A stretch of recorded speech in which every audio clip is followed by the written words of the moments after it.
Today is truly a great day because when I woke up, I didn't have this anime girl, and now I do.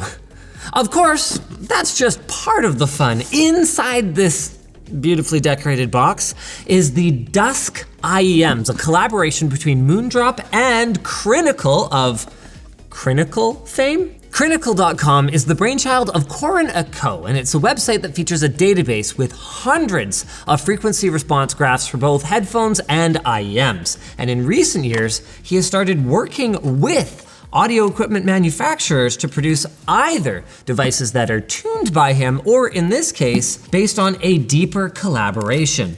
This one's from Moondrop, and it uses the same technology as their Blessing 3 IEMs, but with some pretty significant changes. Let's take a closer look at what's included. Warranty paper, postcard paper, oh my God. Yep, I put this away. I can't get away from her. Got a carrying case that seems like it might even be made of real leather. And then opening this up, ooh. Ah, the controversial DSP cable. We'll talk a little bit more about this later, but in a nutshell, it plugs into your phone or other device via USB-C, uses a standard 2-pin interface for the IEMs themselves, and has a built-in mic with volume control. Also included in the case, a standard cable with no microphone and no DSP functionality. Really? And an airline adapter?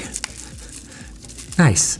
Also included is a pack of 3 sets of silicone ear tips. I've seen this criticized as a pretty basic package, but it should be good enough for me. I think I'm gonna try the small ones to start and see how we go from there. Now that we're done with accessories, let's take a look at these bad boys. Whichever way you like. Oh my God. They are flipping huge. I guess it makes sense though, given each of these has a total of 6 drivers in it. Let's start with the dual dynamic drivers right here. So these are the technology from the Blessing 3 that give these things outstanding performance in the bass and sub-bass range. Though my hope is that they're not gonna be tuned for too much bass, because personally I prefer a more balanced frequency response.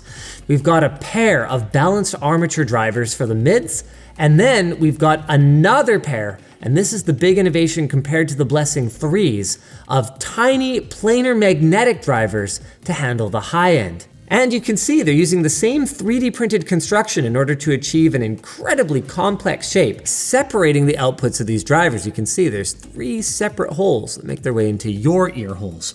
Let's start with the basic 3.5mm analog cable. This has not received rave reviews, and Headphones.com, who provided the testing for this video, you guys can check them out at the link down below, also wasn't super impressed by the frequency response, but I want to hear them worst case scenario before I hear them best case scenario. Ooh, before I plug it in though, I do kind of like this material. Apparently this is a high temperature, high pressure carbon fiber of some sort, very durable, so like if someone were to throw something directly at your eardrum, maybe it could act as a shield. I think it's more about the look. Oh yeah, this cable's not very long.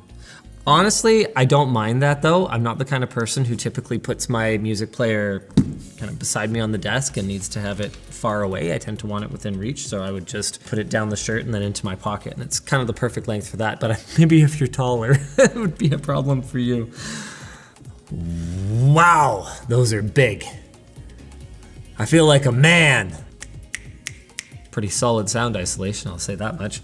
Now apparently I'm gonna be using a Walkman for my testing today, but isn't this thing like $1,000 or something? Yeah. Hey, I think it's working. I can hear our sponsor. Maono. If you're getting into content creation and you're looking to up your audio game, Maono's Budget Podcast Starter Kit will help you start streaming without breaking the bank. Their PD200X microphone and AMC2 Neo audio mixer are easy to set up. Just connect your microphone via USB-C or use XLR for better quality. The AMC2 Neo's battery allows for long, uninterrupted live streams, plus you can add voice changing effects and audio clips to the sound pad to spice things up. So start streaming today with Maono's Budget Podcast Starter Kit at the link down below. Wow. Taylor Swift is an entire category of music now? These are supposed to have incredible bass and sub-bass performance. God, that's tight. Okay, so look. I don't design in-ear headphones for a living, but if they're telling me that dual 10mm drivers is how they're getting bass response like that, cool.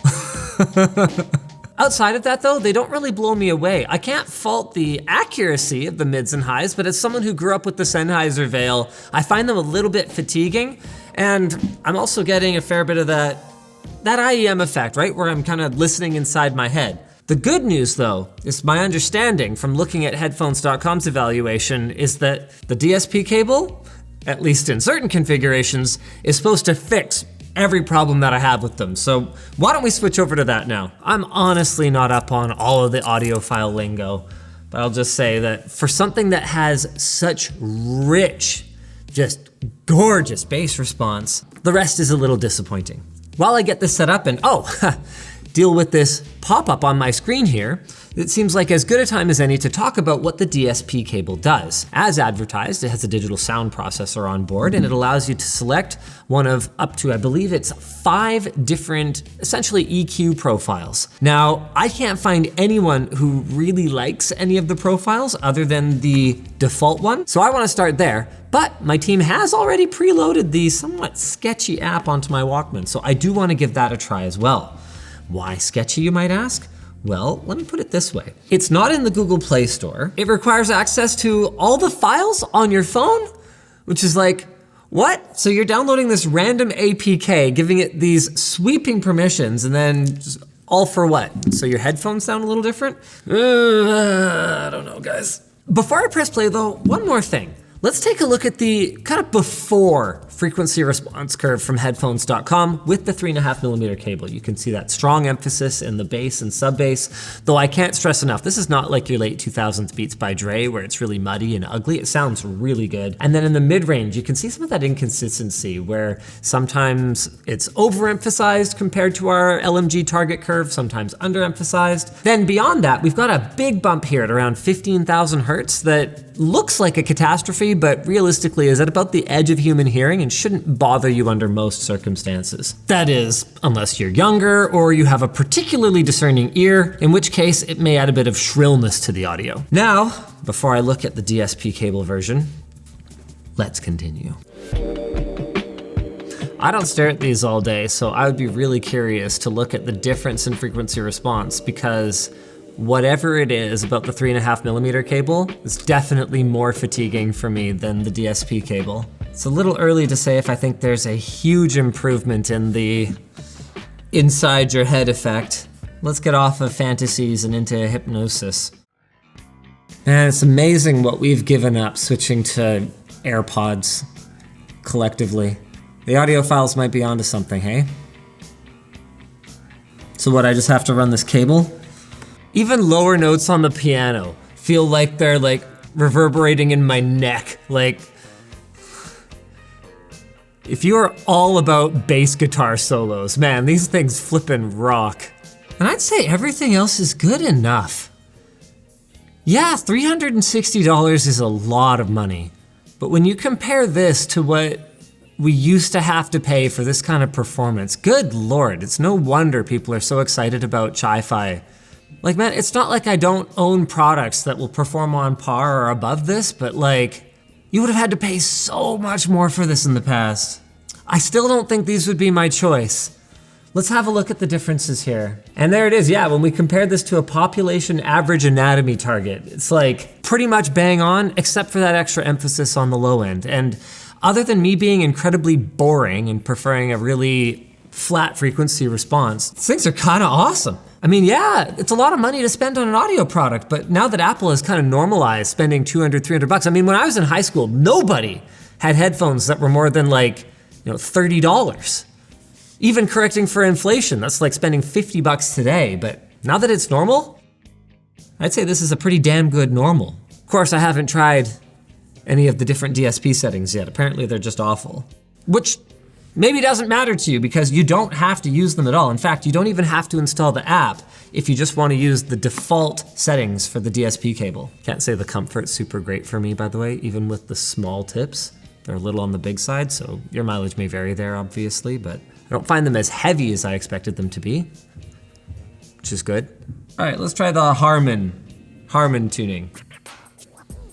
Interesting. It's like everything that's kind of okay about these headphones with none of the really great about these headphones. Looking at the frequency response, it's a funny thing how much of a difference just a decibel or two here and there can make. I think what I'm missing is just that couple decibels in the 100 to 200 hertz. Like it's just kind of boring and flat sounding now, which I guess emphasizes the importance of tuning. I mean, that's realistically where Crinacle's collaboration comes into play for Moondrop, right? They do the physical engineering, he comes in and is like, yeah, but this sounds good. Yeah, I just don't think I would install the app. Funnily enough, that seems to be the general consensus.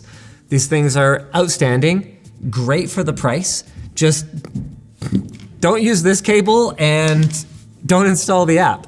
360 bucks, yeah, it's a lot of money, but if you care about sound quality, I can't say that it's a bad value. It's a complicated thing, someone whose entire business is testing, getting into the production of headphones. But in this case, I would say the expertise has resulted in a better product than we otherwise would have ended up with. Subscribe to ShortCircuit.